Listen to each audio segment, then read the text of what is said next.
Can I ask, first of all, directly, is Israel's intention to topple the regime in Tehran? Absolutely not.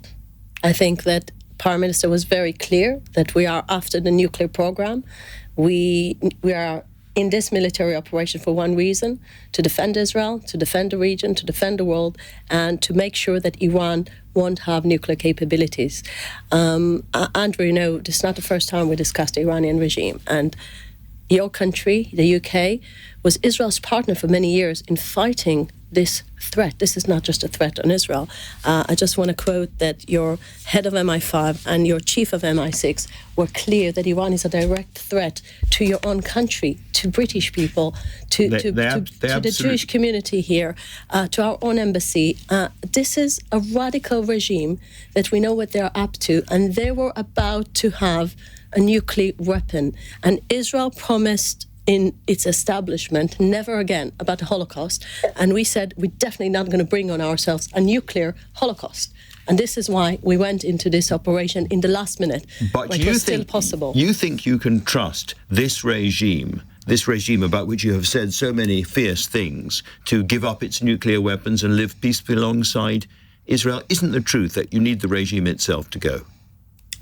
I don't have a question. This is a bad regime. We don't have a dispute here. This is a regime that is prosecuting women, LGBT, killing women for not covering their hair.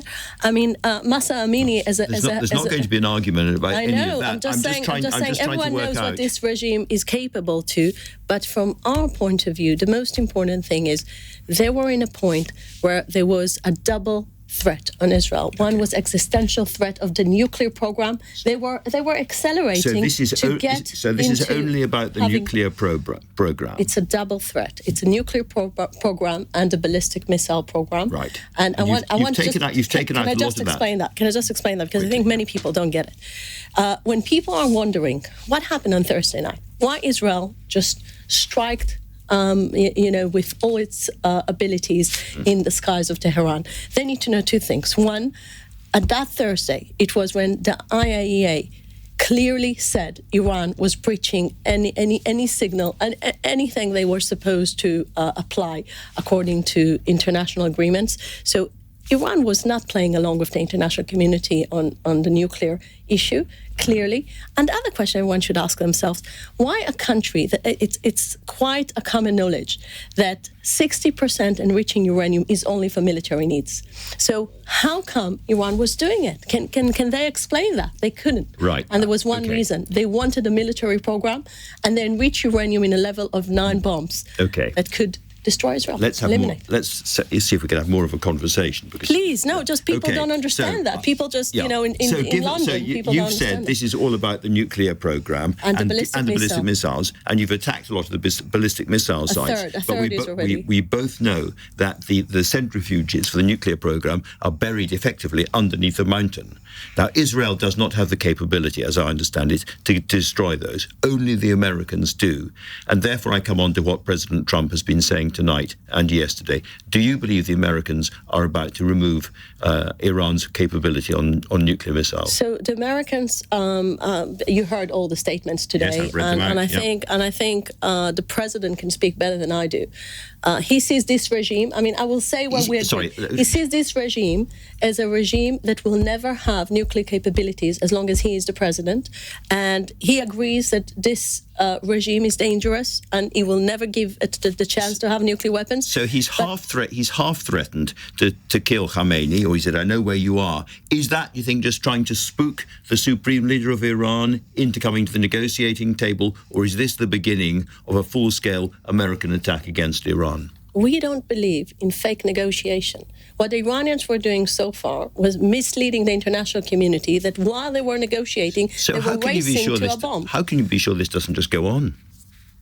We have a very clear aim under this military attack. And we want to have this military attack in order to the Ayatollahs not to have those capabilities. Once the capabilities are damaged, then we are in a different place. But you can't get to the centrifuges, which are at the centre of all of this, the 60% that you were talking. You can't get them. They're buried inside Andrew, a mountain without the Americans. I think people are quite impressed with what Israel did so far. Yeah. I think we're quite amazed the world with what they're doing. And if I may do something for a second, very briefly, because we're short of time. The German Chancellor today was saying this is a dirty work Israel is doing for all of us. We are also victims of this regime. This Mullah regime has brought death and destruction to the world. This is the German Chancellor. You see in Europe leaders understanding that Israel is doing a huge service to this country because in the end of the day, the missile program is going to aim to London as well. I'm trying to work out what's going to happen next, really. You've mentioned Britain being very, very concerned about Iran, which is absolutely right. And tonight, the Defence Secretary, John Healey, has said that we're sending Typhoon jets into the area to reinforce security and may also be used to help support our allies. Can I ask you, have you had any discussions with the British government that might lead you to think that Britain would get involved to help protect Israel? The answer is no. They're not going to be involved in that. In the past, there were great partners of part of the defence coalition.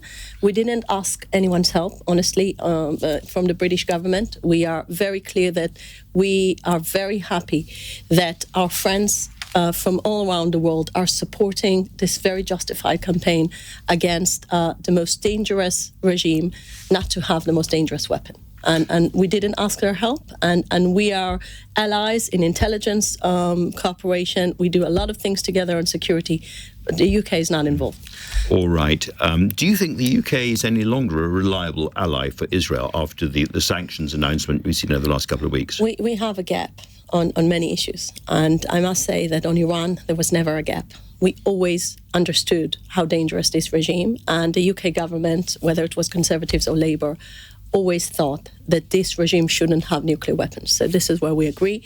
And I must say that I have a very, deep conversations with the prime ministers are talking, the foreign ministers are talking. So we have deep conversations to know where we're heading. And I'm sure the world will be a much better place after Iran won't have the capabilities to destroy Israel. Why did Israel use drones, tanks and artillery to kill 51 people queuing for food? You know, Andrew, this is something, you're speaking about Gaza now. I am, yes. So, first of all, we're shifting now to the Gaza war.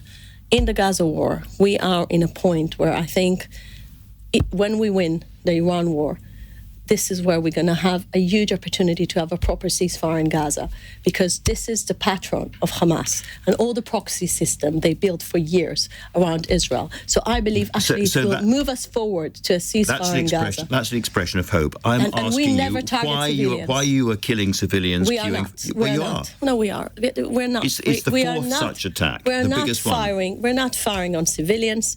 We're making sure. I'm sorry. All the evidence is you are. The scenes in the hospital. Dismembered corpses, bits of children being brought into a hospital after queuing for food. Andrew, again, Israel never targets children, civilians whatsoever.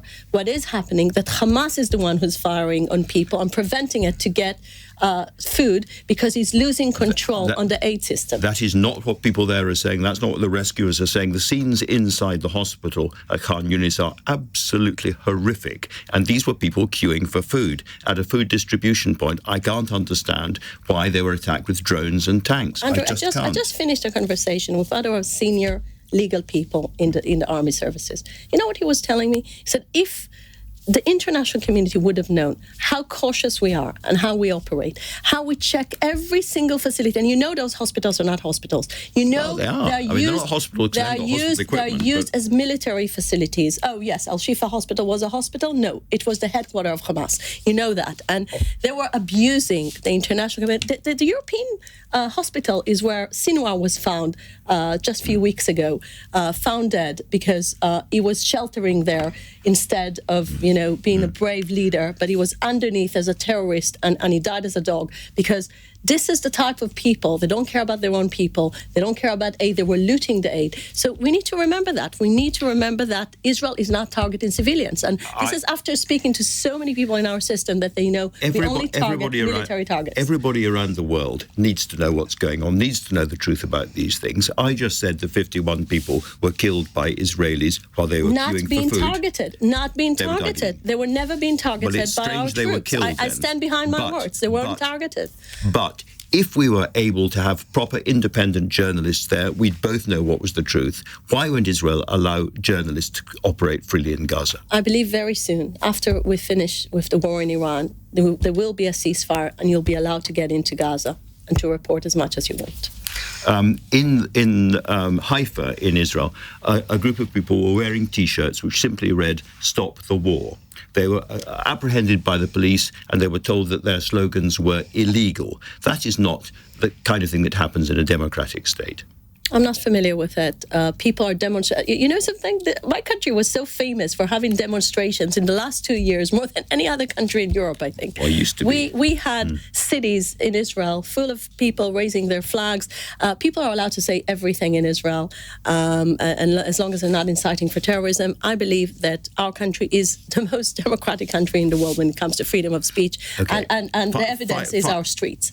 Final question. Isn't the truth that Israel is trying to drive Arabs out of Gaza completely, and that your own ministers have said so much? I mean, Mr. Smotrich said earlier this month, Gaza will be entirely destroyed. Civilians will be sent south, and from there they will start to leave in great numbers to third countries.